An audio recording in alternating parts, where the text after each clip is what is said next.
masyarakat. MOC Pintar, belajar mandiri, pintar bersama.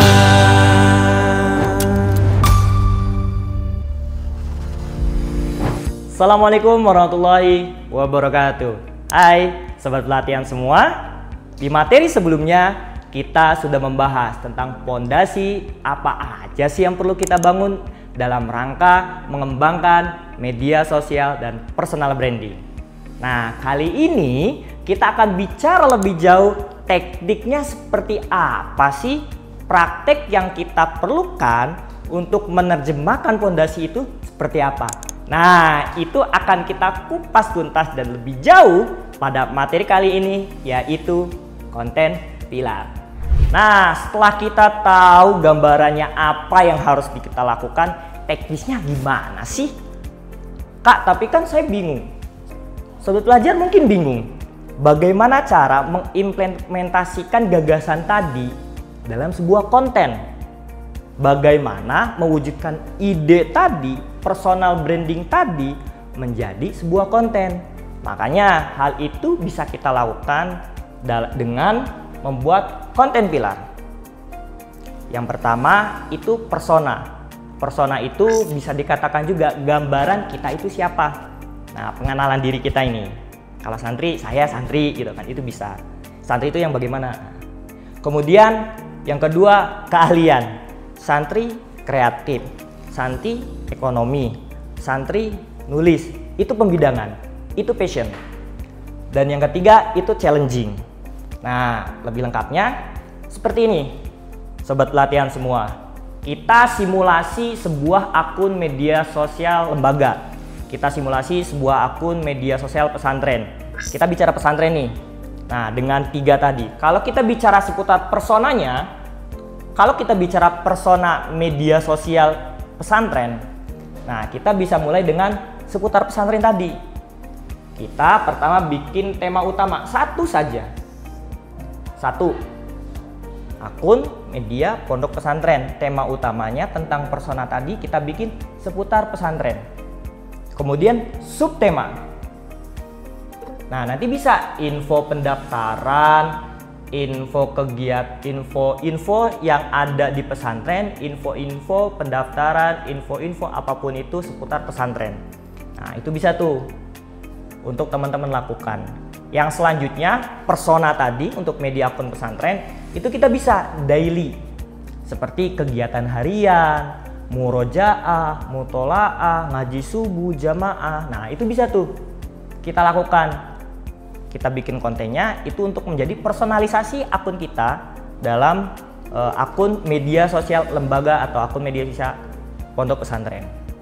Nah, selanjutnya bicara pondok pesantren, kita yang kedua adalah keahlian dan pembidangan. Tentunya namanya pesantren merupakan institusi pendidikan.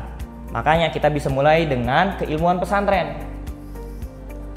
Karena sobat pelatihan semua, pesantren itu pendidikan yang ikonik. Kalau teman-teman semua nggak usah mikir banyak ide baru, apapun yang dilakukan di pondok pesantren itu sebenarnya jadi konten. Dan itu juga sebenarnya bisa menjadi akumulasi dari namanya personal branding. Nah, resource-nya banyak nih, karena tiap hari ada kegiatannya beda-beda. Dan itu sustain, dan itu berlanjut, selalu ada. Kalau kita bicara secara konten pilar di personal branding dalam keahlian atau bidang, itu bisa quotes kiai, dawuh Pak Kiai, quotes para ustadz. Nah, di pesantren kan biasanya ngaji sehari itu bisa 5 kali dan lain sebagainya.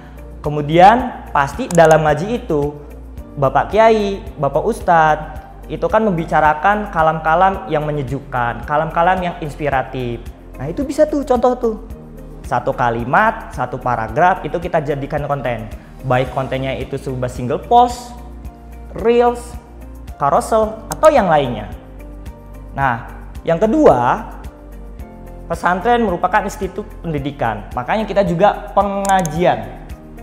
Di pesantren tentunya kita tahu banyak hal yang dipelajari, mulai dari ubudiyah, fikih, muamalah, dan yang lain halnya. Nah, itu bisa tuh menjadi konten kita karena persona sebuah akun media sosial pesantren adalah keilmuannya. Dan keilmuan pesantren kitab kuning, keilmuan pesantren Islam tadi. Makanya kita bisa dimulai dengan Budia, kitab kuning, ilmu alat, seperti hal itu. Nah, untuk yang ketiga, bicara konten pilar untuk akun media sosial pondok pesantren, itu kita fokusnya bisa di challenging. Nah, ini untuk pemberdayaan santrinya baik secara talent maupun tim kreatif. Contohnya seperti apa? Nah, kalau kita bisa contohkan sederhananya itu kita ambil tema konten keislaman.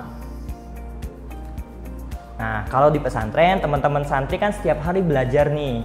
Belajar fikih itu seperti apa, ubudiyah itu bagaimana.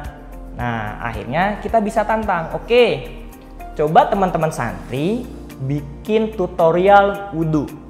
Nah, kalau pengajian sudah nih, ya kan ada tingkatannya yang SD, MI, SMP, itu kan sudah ada tahapannya. Kita tantang, ayo coba kamu bikin video pelatihan tutorial wudhu atau tutorial sholat yang benar dalam Islam, rukun, syarat, dan lain sebagainya.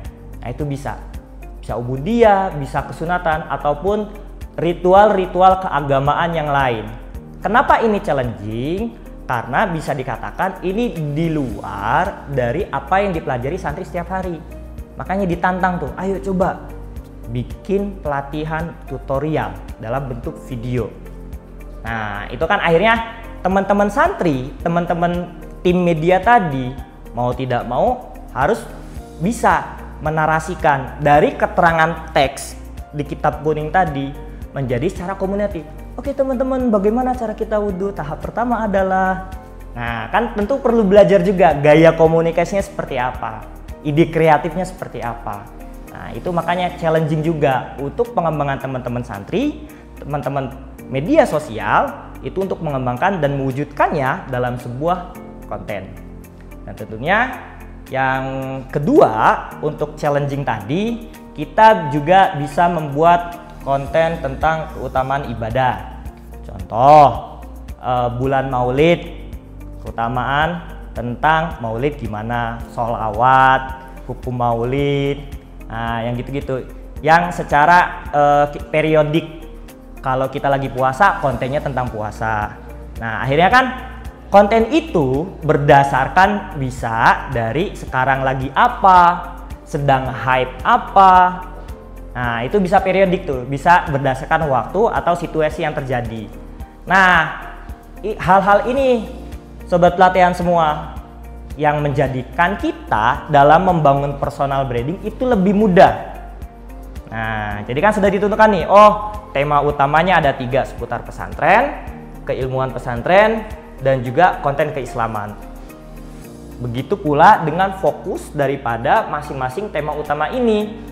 Dan tentunya akan sangat membantu lagi kalau kita merincinya melalui subtema. Baik, sobat pelatihan semua, pada intinya membangun personal branding dimulai dengan hal yang paling dekat dengan kita.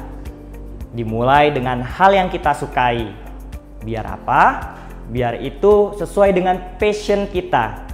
Akhirnya kita tidak terpaksa untuk memulai personal branding ini. Dan juga untuk menjaga agar kita tidak menjadi komentator alam semesta. Itu akan membuat kita banyak mengalami tantangan, bisa jadi blunder, dan tentunya menjaga kepakaran.